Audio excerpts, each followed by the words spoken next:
I realized that there is one thing that men never talk about: relationship maintenance.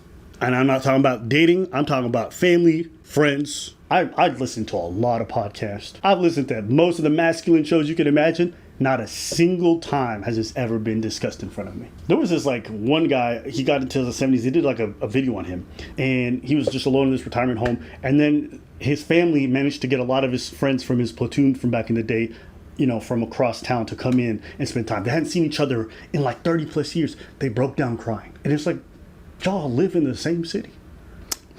30 years, you know? And I'll hear grown men tell me, like, I ain't got much friends, to be honest with you. Like, but I haven't seen them in years. Do you make efforts to call? Do you make efforts to set up plans? And also, do they reciprocate? There was a trend on TikTok, which is, I think it was like niggas calling each other and saying, what was it again? What was the line? Bill. Hey, what's up, man? What are you doing? Not much. About to put Vincent to bed. I'm about to go to bed. And I was just calling you to tell you good night. What? Why? Are you thinking of me for real? Yeah, I'm calling to tell you good night. What do you think? What do you mean? Goddamn, I mean, I love you too. I mean, shit. I don't know what to say. I mean, you caught me off guard. Yes, I love you too, bud. Yeah. I love you too. Well, good night, man. Yeah, I just wanted to call and tell you good night, man. Oh, shit. Good night, bro. I appreciate you even calling. I was just calling to say good night. Well, thanks, man. I appreciate that. I don't remember the last time someone said good night to me. Aww. I'm not going to keep playing these videos, but the reason why I'm showing it right now is... You're not playing because it's The View. I agree. No. I agree. Because this shit's fucking gay. Men are very receptive, generally speaking, when you show them love and affection. Not in an overly done way. And not in a forced way. Whoa. I'm panicking. Don't do that. I know we play like that was too much. That was way too much. He didn't hug me. He assaulted me. And you know what? If I'm a man, I'm choosing the bear too. In my experience, men rarely prioritize their friendships that deeply. After work is done and folks go on to live on their separate lives, especially if they don't have a point in common like the military or work or stuff like that, a lot of people will neglect their friendships on the male side. And then that's also why they show as men get older and then we get up into our 50s and 60s, our friendship group is just dead and dissipated. But there's no maintenance that happens in there. I don't think you said no lie there. 20 years go by and then you get a message, he's dead. Nah, you so spoke about the person? Nah, shit, you used to be so close. Yeah, what happened? You know, man, life, it's not even like an event or something that happened. It's maintenance. Men are really funny like this, right? We would die for somebody, but if you ask us to make a call every week, we just can't do it. And they sometimes push it aside like it's not important, but it's everything. To me, there's a juxtaposition between saying you care about something or you care about your friends, but you can't do the little labor you need to. You can spend every day playing video games after work or like chilling at home doing nothing, but y'all can't make efforts to catch a game together, can't make efforts to take a walk. I don't know. I think it's a question worth asking yourself if you're watching. If you really care about your friends, how many efforts have you made to check in on them even semi-regularly? We talk about how men don't talk. We talk about how men struggle with a lot of this stuff, but how often do we make an effort to show up for the men in our lives? I ask the question. I don't think it happens. And if you do, hey man, salute to you if you're one of them. But I think that's the minority. And if you tell me it's not that important, I don't know how you can tell me you care about something, but don't think you have to invest in it on a regular basis. I don't know anything in life that works that way. Care about your health? Gotta invest it on a regular basis. Care about your finance? Gotta invest it in on a regular basis. I mean, motherfuckers take care of their possessions way more than some of their people. Their cars? I gotta remember I gotta do oil change. Okay, can you do the oil change on your friendship? That's probably my biggest issue with it. I've watched so much media over the years, especially since I was a kid, talking about the importance of friendship. Oh, friends matter. You know, from anime to movies, whatever. Like, think of Naruto. Naruto is literally just about friendship. That's it. Sometimes it was so much about friendship, I thought that shit was gay. The amount that motherfucker chased Sasuke around, I was like, bro, just fuck him. It was crazy. At some point, it's like, bro, you stalking this nigga. Be my friend. No. I'm like, I don't think you want him to be your friend. I think you want something else. It's a bit much. But my point being is we all love these shows. And there's nothing wrong with that. But if we all love these shows, it's crazy to me that we never talk about what's necessary. It's like loving being in a great shape, but we never talk about working out. We know it's important to be healthy. We never talked about how to do it. Does that make sense to anybody? One thing you gotta give the girlies, the women, they might be annoying as shit with that shit, but they're really good at that. And maintaining their friendships? Keeping up with their girls, they good at that. They plan dates, they plan, and if you have a group and a dynamic, it's often even the girl that's planning shit. We just, hey, I'll go with the flow. If it happens, it happens. And after when it happens, we just like, oh shit, we had a good time. I'm glad that in this group of friends that we have, we plan trips, and then whenever the trip happens, it really happens. Boys, we see each other at bachelor parties and funerals. Or you got a kid, I got a kid, okay, birthday party. Birthday party, baptism, communion. Everything has to be a matter of convenience. But yes. Right? Can I bring something else? Go for it. The crazy thing is whenever men are in relationship, they're in a long time relationship, oftentimes what happens is this. His girl's friends become his friends. And for example, one of her girlfriend has a boyfriend, then they double date, they see each other and everything and stuff. So they have all the girls, his girl has all these friends that have boyfriend, and when they do gathering, they are hearing this and that and the third. And they slowly replace his friends. And when they break up, that's where it's crazy for the man sometimes, because all them friends vanished. He goes from having like, okay, I got these friends right here, I got a couple of my friends, everything is all cool. Boom, the relationship ends, and all that is gone. And they just have the little pack of motherfuckers that he kept up. I had a friend who I spent all my young years, we went through so much, parts of school, military, afterwards, spent time, we always were really close. And we moved to different cities after some point, but it's not that far. It's like maybe a couple hours, like 4 or 5 hours difference. And then over time, like the calls started becoming less and less. And we went from being like the closest people for 6-7 years to like, the last 3, definitely let less. And then one day, I haven't heard from my nigga in a minute. Let me call him up. So I called him up. We just chatting. And he's like, oh, yeah, my life's going good. I'm like, okay, what's new? Like, yo, keep me updated on. I don't really see much online.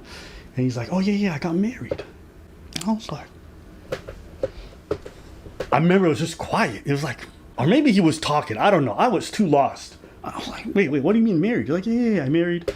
My parents, they introduced me, and we kind of, like, yeah, it was like a relatively small ceremony. Okay, congratulations. He's like, yeah. And I remember the call ended like a little bit after. I don't even remember because I was too lost at that point. And I just hung on the phone. I just like, oh, we grew that far apart. Like, it's one thing if I wasn't even invited. You didn't even tell me. Yeah. It definitely hurt at the time, and I was definitely sad about it. There was nothing insulting that was said. There was no beef between us. Like, we was always people who got along really, really well. I mean, we was literally in trenches together. Do you understand? Literally. It's like, we had to work. Like, we was there all night. I was like, damn, you didn't even. You said it hurt. I think it still do. It's one of those things where it doesn't, it's disappointing now. There's already been acceptance, and it's fine. And it's not like it's fine, like, oh, no, I'm good. No, it's like, we just didn't do what was necessary to keep the relationship going. That's it. We grew apart. I just didn't know at the time. So that's why it hurt. You know what? Because I hadn't accepted that reality. I appreciate the fact that you didn't say that. This motherfucker on it. You acknowledge the fact that it was not his doing, but it's also yours. You said the phrase, and you said that exactly. We didn't know enough of what was necessary in order to keep it up. So it's a we thing. What I appreciate is that, yeah, he didn't call you for his wedding, but you understand that there's a reason for that, and you participated in that reason why he did not call. Part of it I know is cultural, right? But that's fine. You could have just told me. I didn't even know. That was so crazy. Yeah. Right? It's one thing that, and on top of that, it's even worse if you're the one that called this time. So it means what? You would have never told me, and then I would have heard it from someone else, or what? I would have known, like, why I see kids. I'm like, what the fuck is that? Like, I knew because I called. I take all the accountability in my life for lack of maintenance for the relationships that I've lost. I know my faults. I have them. I, for a long time, was a person who was never able to text. I was never able to email. I was very slow to reply. When I say slow, I mean, I take weeks, nigga. You're not slow. And then sometimes it gets so long, I see the message again, I'm like, it's been too long. There's no point. Yeah. You just, I can't. If you reply after 3 weeks, you didn't reply. That's a whole other Yeah, message. and I think that's part of why this Vyvanse thing has been good for me. Is like it's removed a lot of those barriers for me because that's what I personally had. That might not be the case for y'all. I'm not trying to push you on that. I'm just trying to say now that I'm putting in that effort and I'm putting in that time with my family, with my friends, with the little people in my life, the little kids.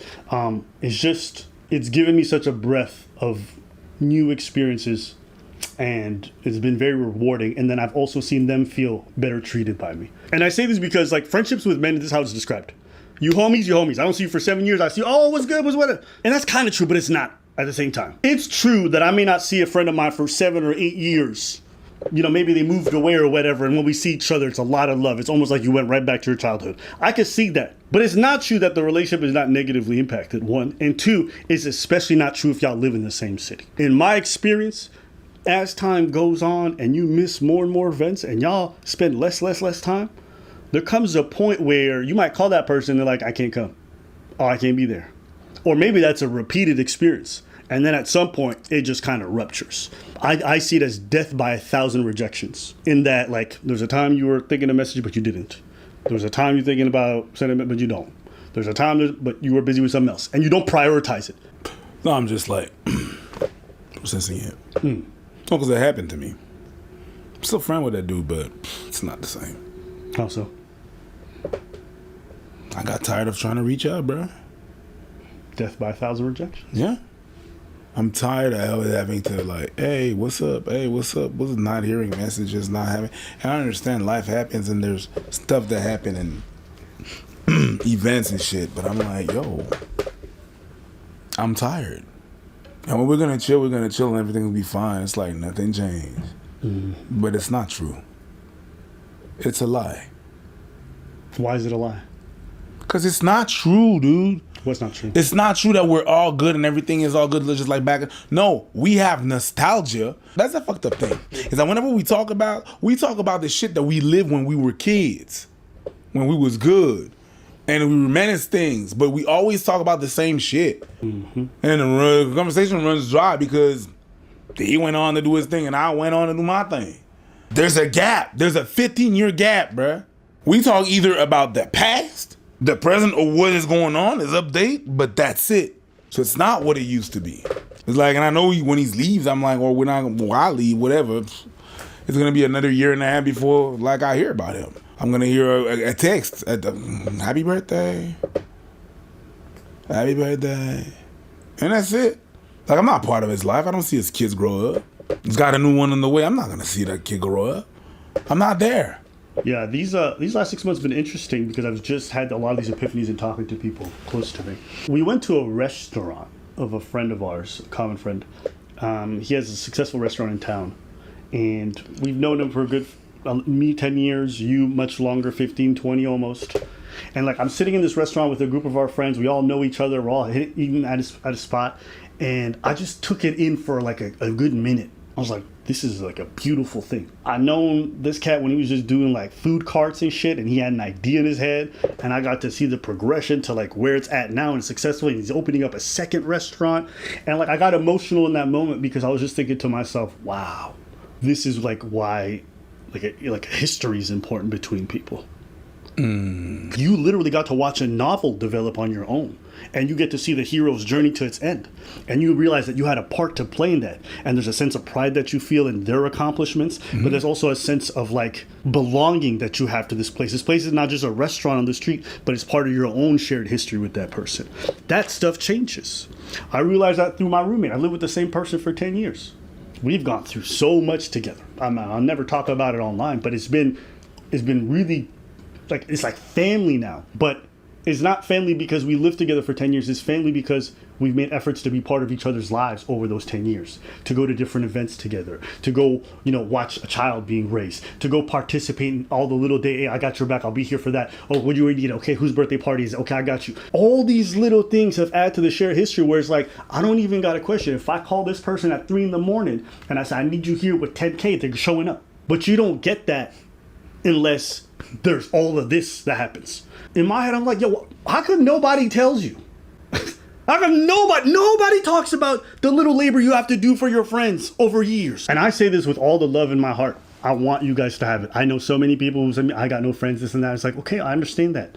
Are you doing those things? And if you're the person who is and you get rejected a lot, hey, let me tell you, you need to find people who are going to reciprocate because it's not fair. And I understand that kills that bit of inside of you. I'm glad that in this group of friends that we have, when not all of us are friends. We're not all friends? We're not all friends. What do you mean? I'm not your friend. I just wanted to. Ooh, he's like, what? I thought you were talking about the others and the girls. Like, who are you talking about? The other? No. Okay. But whenever that happens. I was really confused. I was like, what's going to happen? Dude. Got him! Got him. That's pretty much most of what I would say. Anything else? No.